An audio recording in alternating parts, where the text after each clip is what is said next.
আজ অভয়ার ন্যায় বিচারের দাবিতে আমরা যে আন্দোলন চালাচ্ছি সেই আন্দোলনের ৫৭ দিন পেরিয়ে ৫৮তম দিনে আমরা পড়েছি। আমরা মহালয়ার দিন যে মহামিছিল ও মহাসমাবেশ সেখান থেকে কিছু ঘোষণা করেছিলাম। আমরা বলেছিলাম আমাদের এই আন্দোলন, আমাদের এই ন্যায় বিচারের আন্দোলন, অভয়ার ন্যায় বিচারের আন্দোলন এবং তার সাথে সাথে আর একটাও যাতে অভয়ার না হয় তা সুনিশ্চিত করার আন্দোলন। সেই জায়গা থেকে আমরা কিন্তু অনেকে প্রশ্ন করেছিলেন যে তোমাদের নতুন কি 10 দফা দাবি নাকি দেখা যাচ্ছে, সেগুলো কি? আমরা বারবার বলেছি যে 10 দফা দাবি আসলে দুটো দাবি। প্রথম দাবি অভয়ার ন্যায় বিচার এবং বাকি প্রত্যেকটা দাবি জড়িয়ে আছে আর একটাও যাতে অভয় না হয় তার জন্য। সেখানে কি কি রয়েছে? সেফটি সিকিউরিটি প্রশ্নে আমাদের কিছু সুনির্দিষ্ট দাবি আছে। আজকে সুপ্রিম কোর্টে রাজ্য সরকারের আইনজীবী তারা বলছেন যে 26% নাকি কাজ হয়েছে সিসিটিভি বসানো, বাথরুম তৈরি করা, রেস্টরুম তৈরি করা। আমরা যারা কার্যত প্র্যাকটিক্যালি গ্রাউন্ডে কাজ করছি, একটা দুটো কলেজ বাদ দিয়ে 26 কেন 6% কাজ হয়নি, 6% কাজ হয়নি। আমরা দেখেছি স্বাস্থ্য ভবনের সামনে যখন আমরা বসেছিলাম তখন তার 9 নম্বর দিনে আমাদের সার্ভাইলেন্স করার জন্য রাতারাতি 30টা সিসিটিভি বসতে পেরেছিল। কিন্তু এতদিন আন্দোলন হওয়ার পরে, এতদিন আন্দোলন চলার পরে, সুপ্রিম কোর্টের নির্দেশের পরেও এই সামান্য কাজটুকু এগোলো না। দ্বিতীয় কি দাবি আমরা করেছিলাম? আমরা বলেছিলাম আমাদের যে সেফটি সিকিউরিটি সেটা আসলে রোগী পরিষেবার সাথে যুক্ত।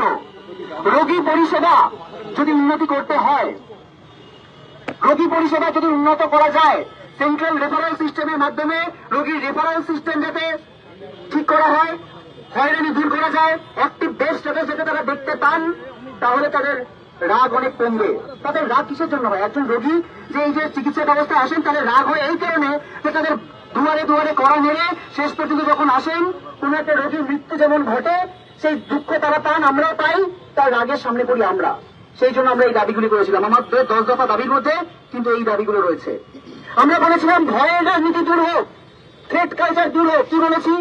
প্রত্যেকটা কলেজে এই যে অভিযোগগুলো আসছে তাদের বিরুদ্ধে একটা সেন্ট্রাল ডিরেক্টিভ আসতে হবে, প্রত্যেকের বিরুদ্ধে ব্যবস্থা নিতে হবে। প্রত্যেকটা জায়গায় গণতান্ত্রিক পরিসর উন্মুক্ত করতে হবে। আরডিএ, রেসিডেন্ট ডাক্তারদের জন্য আরডিএ নির্বাচন এবং ইউজি স্টুডেন্টদের জন্য স্টুডেন্ট ইউনিয়ন ইলেকশন সুনিশ্চিত করতে হবে। আপনারা বলবেন এটা অভয়ার ন্যায় বিচারের দাবির সাথে কিভাবে সম্পর্কযুক্ত? কিভাবে? আমরা বলছি কিভাবে। আজকে গতকাল আশিস পান্ডে অর্থনৈতিক দুর্নীতির দায়ে সিবিআই এর দ্বারা গ্রেপ্তার হয়েছে। এই হচ্ছে সেই লোক যে আরজি করের থ্রেট কালচারের মাথায় ছিল। এই লোকগুলোকে সন্দীপ ঘোষের মতো লোকেরা সিলেক্ট করে করে একটা সিন্ডিকেট চালাচ্ছিল। তার মানে কি দাঁড়ালো? আমরা যদি একটা গণতান্ত্রিক পরিসর উন্মুক্ত করতে পারি আসলে তাহলে এই থ্রেট কালচারকে অনেকাংশে আমরা স্ট্রাকচারালি দূর করতে পারবো। এই সামান্যগুলোতে দাবি, এই দাবি মানার জন্য আমাদের এত আন্দোলন করতে হয়, এত দিন ধরে। তারপর কি দাঁড়ালো? সাগর দত্তে একটা ঘটনা ঘটলো। সাগর দত্তে একজন রোগী, তিনি মারা গেলেন। মারা যাওয়ার পর কিভাবে হলো সে ব্যাপারটা? আইসিইউতে বেড ছিল না, আইসিইউ রেফার পাঠানো হলো। রেফার পাঠিয়ে যেহেতু সেখানে বেড নেই, সেখানেই অপ্রাণ চেষ্টা করা হলো, 45 মিনিট ধরে সিপিআর দেওয়া হলো, তিনি মারা গেলেন। তার যে ক্ষুদ্র পরিজন তাদের সামনে করলাম আমরা জুনিয়র ডাক্তাররা। তার সাথে পিছনে কাদের ব্যাপারে আমরা জানি না, বেশ কিছু গুন্ডাবাজি ঢুকলো। সেখানে আমাদের মহিলা সহকর্মীদের বলা হলো আরজিকর বানিয়ে দেওয়া হবে, অভয় বানিয়ে দেওয়া হবে। এই গোটা জিনিসটা থেকে আমরা কিন্তু আবার কর্মবিরতিতে যেতে বাধ্য হলাম। অথচ সুপ্রিম কোর্টে কি বলা হলো? যে ডাক্তাররা নাকি বেড দেয়নি। একজন রোগীকে বেড দেওয়ার দায়িত্ব ডাক্তারদের। ওই বেডগুলো কারা ঠিক করে? একটা হাসপাতালে কটা বেড থাকবে সেটা কিভাবে ঠিক হয়? এই দায় কার? আসলে সরকার আমাদের যে ন্যায় বিচারের আন্দোলন, ন্যায় বিচারের দাবিতে আমাদের যে আন্দোলন তাকে ভয় পেয়েছে এবং সেই ভয় পেয়ে আমাদের গণশত্রু বানাতে চাইছে। আমাদের বলতে চাইছে যে ডাক্তার এক পক্ষ, রোগী আর এক পক্ষ, লড়িয়ে দিতে চাইছে। আমরা স্পষ্ট জানাতে চাই যে অভয়ার ন্যায় বিচারের দাবিতে যারা রাস্তায় রয়েছি, সেটা ডাক্তার, সেটা জুনিয়র হোক, সিনিয়র হোক, নার্স, স্বাস্থ্যকর্মী, রোগী, রোগী পরিজন, প্রত্যেকটা মানুষ সবাই আসলে একটা পক্ষ, অভয়া পক্ষ। আর তার উল্টো দিকে যদি কেউ থেকে থাকে তাহলে সেটা সরকার, সরকার ঠিক করুক যে তারা এই পক্ষে থাকবেন, আমাদের পক্ষে থাকবেন, নাকি আমাদের গণশত্রু বানাতে চাইবেন। আমরা আজকে এখান থেকে যে কর্মসূচির কথা ঘোষণা করেছি সেটা এবার আমাদের জানিয়ে দিতে চাই। আমরা দেখলাম যে যেদিকে সুপ্রিম কোর্টে এই গোটা বিষয়টা হলো, আমাদের বহু আগে থেকে দাবি ছিল যে স্বাস্থ্য দুর্নীতির দায় নিয়ে যে প্রিন্সিপাল হেলথ সেক্রেটারি নারায়ণ স্বরূপ নিগম, তিনি ওই সুপ্রিম কোর্টে উপস্থিত ছিলেন। তিনিও দায় চাপালেন কি, যে ওই রোগী মৃত্যুর দায় সব ডাক্তারদের। আমরা এটা আবার মনে করিয়ে দিতে চাই, আমাদের দাবির মধ্যে যেমন ছিল ওই ট্রেড কালচারের বিরুদ্ধে লড়াই, সেফটি সিকিউরিটি লড়াই, ঠিক তেমনি এই স্বাস্থ্য দুর্নীতির মাথায় বসে থাকা এই নারায়ণ স্বরূপ নিগম প্রিন্সিপাল হেলথ সেক্রেটারি, তাকে কিন্তু অপসারণ করতে হবে, এই দাবি কিন্তু আমরা রেখেছি। এরপর আসি তারপরের কথায়। আমরা মহাসমাবেশ থেকেই ঘোষণা করেছিলাম, সেদিনকে এত মানুষের ঢল, এত সাধারণ মানুষ, প্রত্যেকের যে বুকের আগুন, প্রত্যেকের যে আবেগ, সেই আগুন নিয়ে আমরা কিন্তু এগিয়ে চলেছি। এটা একটা গণ আন্দোলন।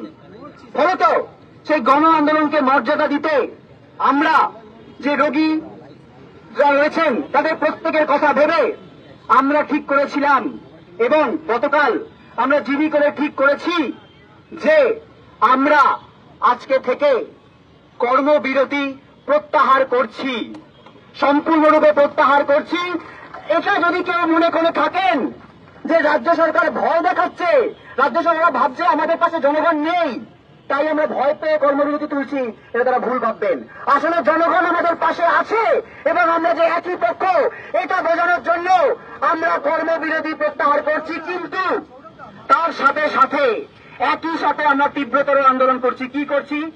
আজকে পূর্ব নির্ধারিত কর্মসূচি অনুযায়ী এই ধর্মতলায় জরিনা ক্রসিং এ এই সামনে আমরা জুনিয়র ডাক্তাররা ওয়েস্ট বেঙ্গল জুনিয়র ডাক্তার্স ফ্রন্টের পক্ষ থেকে লাগাতার অবস্থান কর্মসূচির ডাক দিচ্ছি। এখানে আমরা বসে থাকবো, আমরা কাজে ফিরছি, আমরা বুঝিয়ে দিচ্ছি যে আমরা কাজও করছি এবং আমরা ন্যায় বিচারের দাবিতে রাস্তাতেও আছি। সেই রাস্তাটা হচ্ছে এই জায়গা, সেইখানে আমরা আজকে একটা ঘড়ি নিয়ে আমরা এসেছি। এই ঘড়ির তাৎপর্য কি? আমরা বলেছি প্রত্যেকটা মিনিট প্রতিটা ঘন্টার হিসাব হবে, প্রতিটা মিনিট প্রতিটা ঘন্টার হিসাব হবে। সেই জন্য এই ঘড়িটা আমরা এই অবস্থান মঞ্চে আমরা রাখবো এবং আগামী 24 ঘন্টার মধ্যে যদি আমাদের দাবিগুলো না মানা হয় তাহলে এই যে অভয়া পক্ষ, এই যে ডাক্তার, রোগী, নার্স, সাধারণ মানুষ সবার পক্ষ থেকে আমরা নিজেদের জীবন বাজি রাখবো, আমরা নিজেদের জীবন বাজি রাখবো। আগামী 24 ঘন্টার মধ্যে যদি আমাদের দাবি না মানা হয় তাহলে এই অবস্থান মঞ্চ থেকে কিন্তু আমরা আমরণ অনশনের দিকে এগোবো। আমরা নিজেদের জীবন বাজি রেখে প্রমাণ করব যে আমাদের যে আন্দোলন, এই যে বলা হচ্ছে রাজনৈতিক কালিমা লিপ্ত, আমাদের আর কি করার ছিল? আমরা বাধ্য হয়ে কর্মবিরতিতে গেছিলাম। আমরা সবার কথা ভেবে, রোগীর পরিজনের কথা ভেবে এবং আমাদের নিজেদের এথিক্স, আমরা যে যন্ত্রণাক্লিষ্ট, রাজ্য সরকার এটার সুযোগ দিচ্ছে যে আমাদের যে যন্ত্রণা, আমরা যে চিকিৎসা করতে পারছি না, ওরা চাইছে যে বারবার এরকম প্রভাব করা হোক এবং আমরা যাতে না ফিরতে পারি। আমরা আজকে প্রমাণ করব, আমরা ঘড়ি বেঁধে দিচ্ছি এবং আগামী 24 ঘন্টার মধ্যে আমাদের এই দাবি যদি না মানা হয় তাহলে আমরা আমাদের নিজেদের জীবন বাজি রাখবো। আমরা দেখব আমাদের দাবি মানতে, এই কথা সামান্য দাবি মানতে আমাদের জীবন কেন বাজি রাখতে হলো সেটা সাধারণ জনগণ বুঝে নেবে। এরপর আসি আজকের ঘটনায়। এই কথা বলার কথা ছিল আমাদের অনেক আগে। আজকে এসএসকেএম থেকে মিছিল করে এসে আমাদের এখানে অবস্থান মঞ্চে বসার কথা ছিল এবং সেখান থেকেই এই ঘোষণা করার কথা ছিল। আমরা কি দেখলাম? আমরা দেখলাম আমাদের যে স্টেজ বানানো হবে তার জন্য খাট নিয়ে আসার জন্য ডেকোরেটর্স আসছিল, তার সাথে আমাদের জুনিয়র, আমাদের সতীর্থ, আমাদের ভাই তারা ওখানে ছিলেন। তাদেরকে হঠাৎ করে হোয়াইট হাউসের সামনে পুলিশ টেনে হিঁচড়ে লাঠি মারলো, টেনে হিঁচড়ে মাটিতে ফেলে দিল এবং লাঠি মারলো। আমরা গিয়ে যখন বলছি যে এটা কেন হলো, আমরা এটা শান্তি, ওরা বলছে যে আপনারা অবস্থান করবেন, আপনাদের রাস্তা ব্লক করছেন। আমরা কোন রকম রাস্তা ব্লক করতে চাই না, আমরা একদম রাস্তার এক পাশে যাতে কারোর কোনো অসুবিধা না হয় সেইভাবেই অবস্থান মঞ্চ কিন্তু আমরা বানাচ্ছি এবং সেভাবেই কন্টিনিউ করব। কিন্তু তার জন্য আমাদের জুনিয়রকে আজকে মার খেতে হলো। পুলিশকে যখন আমরা দেখাচ্ছি সেই ভিডিও, বলছে আমরা নাকি চিনি না। তারা চিনে না কে মেরেছে। আমরা প্রশ্ন করতে চাই যে আজকে একটা জুনিয়র ডাক্তারের গায়ে হাত উঠলো কিভাবে? এর জবাব কে দেবে? এর জবাব কে দেবে? আমরা ঠিক যেমন আমাদের 10 দফা দাবি নিয়ে যেমন অবস্থানে বসছি, ঘড়ি বেঁধে নিচ্ছি, প্রয়োজনে নিজের জীবন বাজি রাখছি, তার সাথে সাথে অবিলম্বে নিঃশর্ত ক্ষমা চাইতে হবে। আমাদের জুনিয়রের গায়ে হাত উঠেছে, এটা আমরা কিন্তু ছেড়ে দেব না। নিঃশর্ত আমাদের যখন বলা হচ্ছে, ওরা কি বলছে যে আমাদের একটা লিখিত অভিযোগ দিন, একটা লিখিত অভিযোগ দিন যে আপনাদের সাথে যে এরকম ঘটেছে আমরা তো কোনো জানি না, একটা লিখিত অভিযোগ দিন। আমাদের চোখের সামনে এই ঘটনা ঘটেছে, আমরা ভিডিও দেখেছি, আমরা লিখিত হয়তো জানাবো, কিন্তু এইটুকু সদিচ্ছা নেই। এইটুকু সদিচ্ছা, এইটুকু ওরা বলতে পারছেন না যে যে ঘটনা জুনিয়র ডাক্তারের সাথে হয়েছে সেটা ভুল হয়েছে। এইটুকু ক্ষমা চাওয়ার সিদ্ধারা তাদের নেই যে সিদ্ধারাটা আমরা লালবাজারে দিয়ে এসেছিলাম সেটা কি তারা ফেলে দিয়েছেন? সেটা কি তারা বিক্রি করে দিয়েছেন? সেই সিদ্ধারাগুলো কি তারা আবর্জনা স্তূপে করে দিয়েছেন? আমরা কিন্তু আমাদের সিদ্ধারার জোর দেখাবো এবং এই যে আন্দোলনের কথা বললাম সেই আন্দোলন চালাবো। তার সাথে আরো কিছু কথা আমরা বলে রেখেছিলাম। এই যে আন্দোলন তীব্রতা হবে তার সাথে সাথে আমরা কিন্তু এটা বলেছিলাম যে সিবিআই এর প্রতিও কিন্তু আমাদের এই আন্দোলনের মধ্যে দিয়ে আমরা চাপ সৃষ্টি করতে চাইছি। আমরা মনে করি গতকাল এই যে গ্রেপ্তার হয়েছে আশিস পান্ডে, সেটা আসলে আমরা যে আন্দোলন চালিয়ে যেতে পারছি এই ঝাঁজের সাথে, আমরা ডাক্তাররা সাধারণ মানুষ সবাই মিলে যে আন্দোলনকে চালাতে পারছি, তার ফলে চাপে পড়ে এই ঘটনাগুলো ঘটছে। আমরা যদি আজকে আন্দোলন ছেড়ে রাজপথ ছেড়ে ফিরে যাই তাহলে এটুকুও হবে না। তাই ঠিক যেমন আমরা এখানে অবস্থান মঞ্চ করব, ঘড়ির কাঁটা বেঁধে দিয়ে নিজেদের জীবন বাজি রাখবো, ঠিক তেমনি প্রয়োজন হলে আমরা দিল্লি অব্দি যাব। আমরা দিল্লিতে গিয়ে সিবিআই এর যে অমীমাংসিত যত মামলা রয়েছে, যেখানে বিচার হয়নি, যেখানে সুপ্রিম কোর্ট সুমতো হয়ে বিভিন্ন কেস নিয়েছেন কিন্তু তার বিচার হয়নি, সেগুলো নিয়ে প্রয়োজনে ন্যাশনাল প্রেস মিট করব। বাকি গোটা ভারতের সমস্ত যে আরডিএ গুলো রয়েছে, সাধারণ মানুষ রয়েছেন, তাদের সাথে মিলে আমাদের আন্দোলন, এবং এটাও যদি মনে করা হয় এই যে অবস্থান বিক্ষোভ হোক, তারপরে নিজেদের জীবন বাজি রাখা হোক, সেটাও কিন্তু এই আন্দোলনের শেষ নয়। আমরা কিন্তু যতদিন না পর্যন্ত অভয়ার ন্যায় বিচার পাচ্ছি এবং অভয় আর একটা অভয় না হয় সেটা সুনিশ্চিত করতে পারছি, ততদিন আমাদের আন্দোলন চলবে। আমরা রাজপথ ছাড়ব না। অভয়া ভয় নাই, রাজপথ ছাড়ি নাই।